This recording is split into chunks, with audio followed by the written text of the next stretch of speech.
Hello friends, welcome back to my channel. उम्मीद है आप सब ठीक होंगे। दोस्तों, आज हम बात करने जा रहे हैं कैल्शियम के बारे में। कैल्शियम एक बहुत ही इंपॉर्टेंट मिनरल है दोस्तों, जो कि हमारे हार्ट में, हमारी बोन्स में, हमारी नर्व्स में, हमारे दांतों के लिए और हमारी हड्डियों के लिए काफ़ी ज़्यादा इंपॉर्टेंट मिनरल है। अगर ये कैल्शियम की हमारी बॉडी में कमी हो जाए तो काफ़ी ज़्यादा डिजीज़ होने के हमारी बॉडी में चांसेस होते हैं। तो दोस्तों, आज का यही टॉपिक है। मेरा नाम है डॉक्टर अतुल शर्मा। तो आज हम जानेंगे कि कैल्शियम क्या है, इसकी कमी किस किस वजह से होती है, ये किन किन ऑर्गन सिस्टम्स को अफेक्ट करता है और इसकी कमी पूरी करने के लिए हम क्या क्या उपाय कर सकते हैं। तो चलिए शुरू करते हैं। तो जैसे कि मैंने आपको बताया, कैल्शियम हड्डियों के लिए, हार्ट की मांसपेशियों के लिए, नॉर्मल मसल्स के लिए, नर्व्स के लिए, हमारे दांतों के लिए, इनफैक्ट ब्लड में अगर क्लॉटिंग करनी है तो उसके लिए भी काफ़ी इंपॉर्टेंट एक मिनरल है।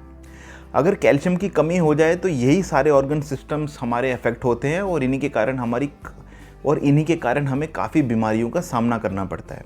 सबसे पहले बात की जाए दोस्तों हड्डियों की। हड्डियों के लिए सबसे इंपॉर्टेंट मिनरल है दोस्तों कैल्शियम, और उसके बाद आता है फॉस्फोरस। कैल्शियम हमारी हड्डियों को मजबूती प्रोवाइड करता है, उनको नाजुक होने से बचाता है, उनमें एक स्ट्रेंथ प्रोवाइड करता है कि जिससे वो ईजिली फ्रैक्चर ना हो।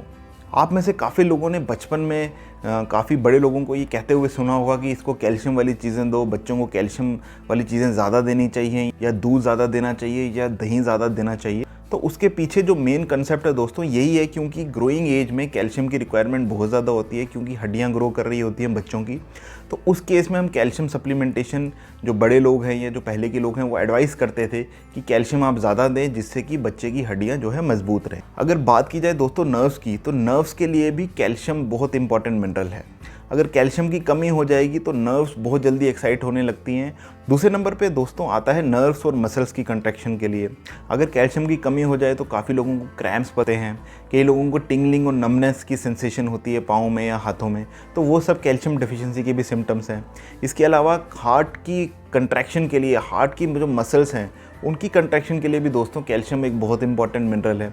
अगर कैल्शियम की कमी हो जाए तो हार्ट बीटिंग का इश्यूज़ रह सकता है लोगों में। इसके अलावा जनरल अगर हम सिम्टम्स की बात करें तो कई लोग फैटीग महसूस करते हैं, डिजीनेस महसूस करते हैं, कई लोगों को चक्कर आता है, कई लोगों को थकावट ज़्यादा लगती है अगर उनके शरीर में कैल्शियम की कमी हो जाए तो।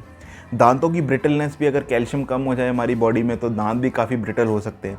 तो ये सब कैल्शियम डेफिशिएंसीज के सिम्टम होते हैं। इसके अलावा कई लोगों को स्किन में भी इश्यूज़ होते हैं, कई लोगों को ड्राई इची स्किन रहती है, कई लोगों को सोरियासिस का रिस्क ज़्यादा इंक्रीज़ हो जाता है। तो ये सब दोस्तों सिम्टम्स रहते हैं कैल्शियम डेफिशिएंसीज के। तो अब दोस्तों हम बात करेंगे कि कैल्शियम की डेफिशिएंसी क्यों होती है। तो इसके मुख्यतः 4-5 कारण हैं। पहला कारण है दोस्तों ग्रोइंग एज। जैसे जैसे एज बढ़ती है, फॉर एग्जांपल आफ्टर 50 और 60 ईयर्स, आपके जो इंटेस्टाइन हैं, आंतें हैं, उनमें से कैल्शियम का एब्जॉर्प्शन प्रॉपरली नहीं हो पाता है। इस कारण ब्लड में कैल्शियम की कमी बूढ़े लोगों में स्पेशली ज़्यादा देखी गई है।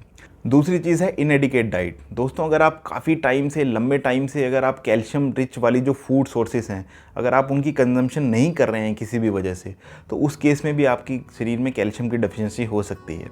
फॉर एग्जांपल, अगर आप हरे पत्तेदार सब्जियां नहीं खा रहे हैं, अगर आप डेयरी प्रोडक्ट्स नहीं ले रहे हैं, मिल्क नहीं ले रहे हैं, आप योगर्ट नहीं ले रहे हैं, तो उससे भी आपकी ब्लड में कैल्शियम की डेफिशिएंसी हो सकती है।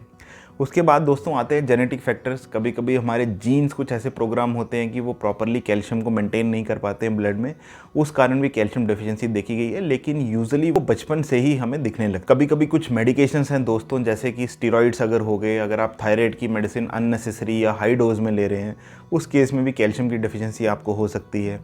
इसके अलावा अगर आपको मिल्क प्रोडक्ट से एलर्जी है और उस कारणवश अगर आप मिल्क प्रोडक्ट्स नहीं ले रहे हैं, कभी कभी लोगों को लैक्टोज इंटॉलरेंस होती है, कभी कभी लोगों को दूध पीने से ब्लोटिंग का सामना करना पड़ता है, या उनको डायरिया लग जाता है, या कभी कभी कॉन्स्टिपेशन हो जाती है, तो उस केस में भी हमने देखा है दोस्तों कि कैल्शियम डेफिशिएंसी उसमें बहुत कॉमन है, बिकॉज डेयरी प्रोडक्ट्स जो हैं वो रिच सोर्स हैं कैल्शियम के। बात करेंगे कि कैल्शियम की डेफिशिएंसी आपकी बॉडी में क्या क्या सिम्टम्स हो सकते हैं।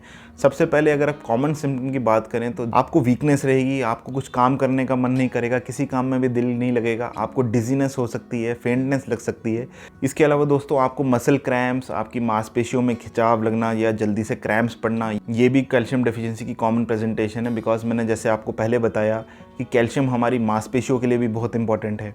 इसके अलावा दोस्तों आपकी हड्डियाँ बिल्कुल कमज़ोर हो सकती हैं, जिसको हम मेडिकल लैंग्वेज में ऑस्टियोपोरोसिस या ऑस्टियोपिनिया भी बोलते हैं।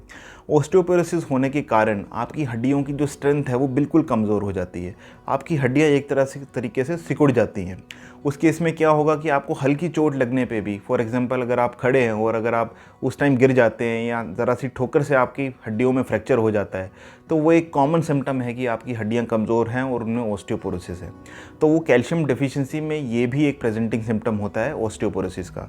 ऑस्टियोपिनिया एक बहुत ही माइल्ड वेरिएंट है ऑस्टियोपोरोसिस का, जिसमें यूजुअली फ्रैक्चर्स नहीं होते हैं, लेकिन हड्डियों की स्ट्रेंथ उसमें भी कमज़ोर रहती है। अगर लाइफ थ्रेटनिंग कंडीशंस की बात करें तो आपके हार्ट की फंक्शनिंग भी इम्पेयर हो सकती है अगर आपकी बॉडी में कैल्शियम डेफिसिट बहुत ज़्यादा है। कैल्शियम जो है वो हार्ट की रिदम और रेट के लिए बहुत इंपॉर्टेंट है। तो जैसे ही कैल्शियम की डेफिशिएंसी होती है, आपकी हार्ट रिदम और हार्ट रेट जो है वो इरेगुलर हो सकते हैं। इससे आपकी जान पे भी खतरा बन सकता है। तो अब हम बात करेंगे दोस्तों इसको कैसे ट्रीट करना चाहिए। देखिए दोस्तों, इसको 2 वे हैं ट्रीट करने के अगर आपकी बॉडी में कैल्शियम की कमी है। सबसे इंपॉर्टेंट वे ऑफ ट्रीटमेंट को कि मैं सबसे बेहतर मानता हूँ वो है दोस्तों, आप अपनी नेचुरल डाइट से कैल्शियम सप्लीमेंटेशन को पूरा कीजिए। जैसे कि नेचुरल डाइट मतलब कि आप हरे पत्तेदार सब्जियां खाइए, आप साग खाइए, आप कड़म खाइए, आप शलगम खा सकते हैं। कुछ दालों में भी कैल्शियम की क्वांटिटी बहुत ज़्यादा होती है, जैसे कि मेथी हो गया, जैसे कि राजमा की दाल हो गए, बीन्स हो गए, अंजीर में, मूंग की दाल में, इनमें भी कैल्शियम की क्वांटिटी बहुत ज़्यादा है।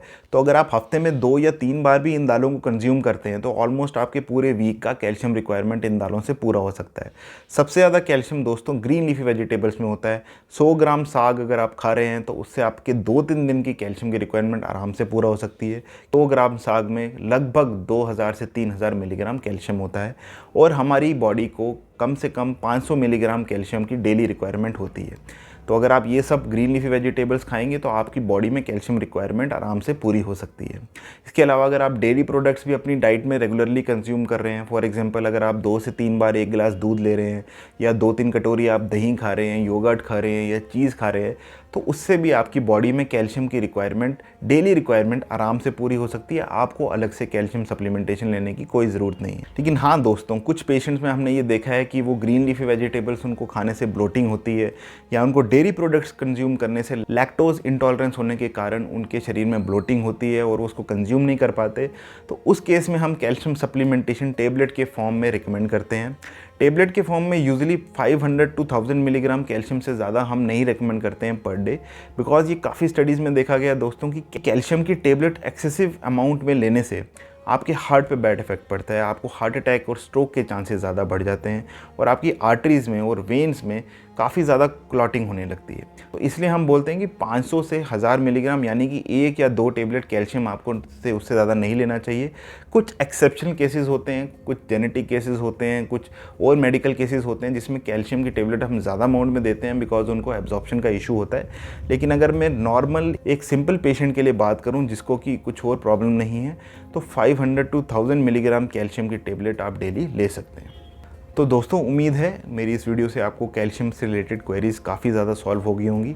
ऐसे ही इन्फॉर्मेटिव वीडियोस हम आपके लिए आगे भी लाते रहेंगे। बने रहिए मेरे चैनल पे। Thank you.